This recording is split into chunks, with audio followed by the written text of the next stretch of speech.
What's up, everybody? How's everyone doing? Have you been over snacking, oversleeping, living in track pants? You are not alone, my friend. You are not alone. Except for right now, because I literally only dressed up for this video.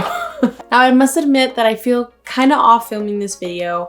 I was in a really good space like about a month and a bit ago, maybe even 2 months ago, where I was ahead of the game when it came to content. And basically, I mean that my last few videos were all filmed in a span of 3 to 4 days, so that I actually built a backlog of content for everyone. Thinking of content, setting up this space with the lights and the audio and editing actually takes quite a bit of work and effort. So since I was in a groove at that time, I filmed a whole bunch of videos all at once, and I had about 4 weeks worth of videos lined up, just ready to be posted. Now this backlog has now run dry, and I am filming for the first time in a long while in the thick of a global pandemic, and it's weird.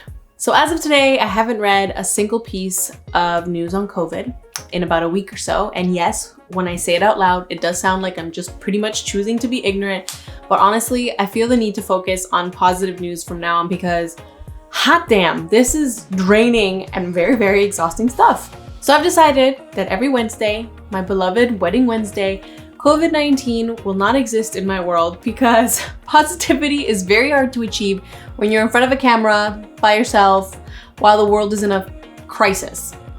But truthfully speaking, I do want to continue focusing on wedding content that will someday, maybe not right this second for a lot of couples, but someday inspire joy and inspire ideas for people looking forward to celebrating their love with their family and their friends. And hopefully that will happen soon if everyone stays home for the next while and when we can gather in groups larger than 5. All right, I'm done rambling.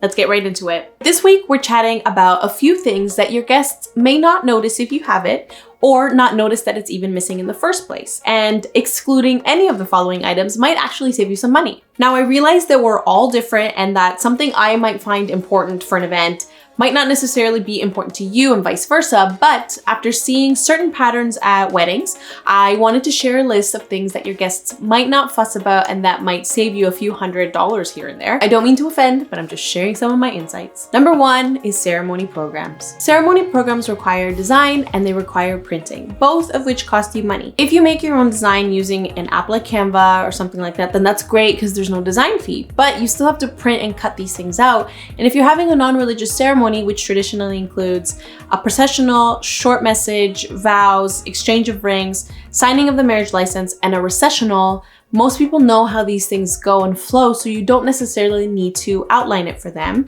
and then see all the programs in the garbage can because that just hurts your wallet, but also the environment. Now, if you're having a religious ceremony that deviates from a non-religious ceremony or is spoken in a different language, for example, this is when you might want to consider having a program for guests that are attending and may not necessarily understand the flow of the ceremony or speak or understand the language being spoken at your ceremony. But at that point, you could just have a small batch of programs for those guests as they enter instead of handing out one program per person or per couple. Number 2 is a guest book. Now I'm talking about the traditional guest book here because I totally love the idea of having something stand out or something unique to replace a regular guest book. Because unfortunately, most people don't actually sign regular guest books anymore. Traditional guest books are usually laid out for an hour to an hour and a half during cocktail hour, and maybe 20% of your guests would actually sign it, which leaves a pretty empty book because most people are mingling, they're chatting,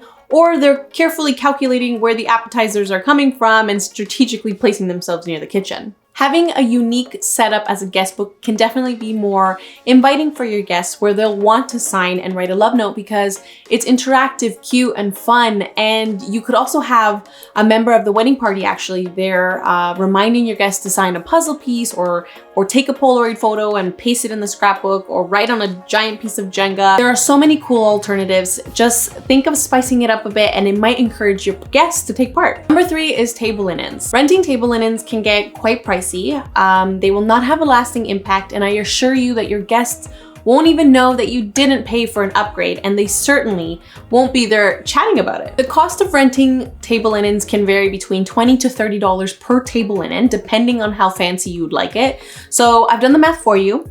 If you have 15 tables at $30 per table linen, you're looking at $450 that can most definitely go anywhere else. Now, most venues have really nice white or ivory standard linens that will do just fine for your wedding. Now, something your guests might notice is if your linens are wrinkly or if they're stained. So it's always important to have someone, like your wedding coordinator, to check around to see those details and work on finding a replacement or a solution. Number 4 is a bouquet toss or a garter toss. Now, don't get me wrong, these two things can be fun and silly, maybe a bit awkward for some folks, but still fun.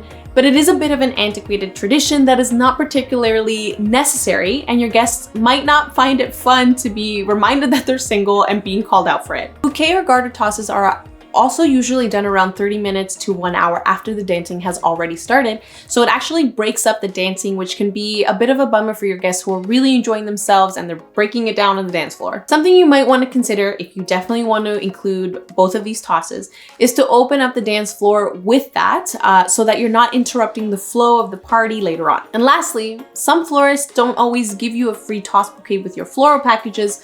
So that could potentially be an extra $50 that you're literally tossing in the air. Number 5 is favors.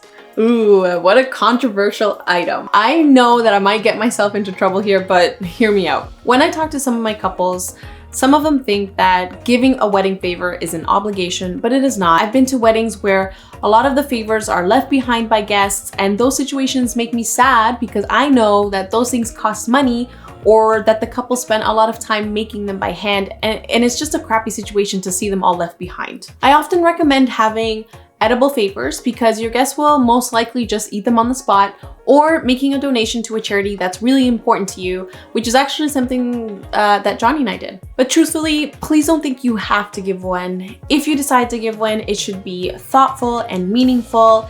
And hey, if you're a guest watching this video and you're attending a future wedding, please take the favor home. Favors can be up to $5 per person. At 150 guests, that's $750. So please take your favor home. All right, everyone, that's it for today. I talked way too much. Let me know if you agree or disagree with anything that I've said in the comments below. I hope you're all safe. I love you all, and I'll see you next week.